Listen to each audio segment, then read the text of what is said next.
Hi, I'm just commencing work on Sally+Gunnell's piece. I cast this off Sally back in October, and because she was the last person of the Olympians who I cast, it's now the final piece from the series that I'm going to be working on. And when I've cast a body, I actually put the cast together fairly quickly afterwards, because I cast it with a gap running down the side. So for instance here, you can see a gap running down the side, so that the person can get out pretty quickly, which is quite important.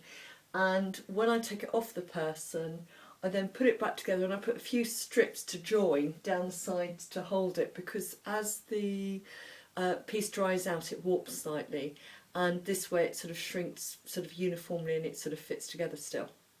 So when I'm ready to start on the piece, I get myself a scalpel. Be very careful if you're using these. And I just cut through the edges, and I then remove any of the rough overlapping bits of the plaster, because the plaster getting into the clay can be a big problem. If you leave plaster in clay and it goes into the kiln, because the plaster absorbs water, when it goes into the kiln it gets to about 100 degrees centigrade. If it's retained moisture in there, it can explode, because the moisture obviously turns to steam and expands very fast. So the control of plaster getting into clay is quite, a big deal, and it's worth being aware of. Okay, knife.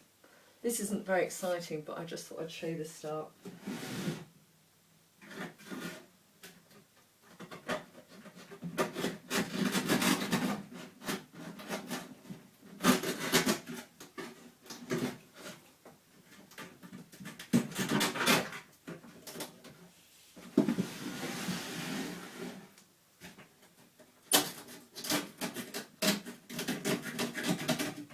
When I cast people, the casts always look quite a lot bigger than the original person. And the reason for that is because when you're being cast and you have this on you, and they're quite heavy, particularly when they're wet, you breathe deeply, so you're breathing heavily, and the plaster actually sets to the extent of your breath.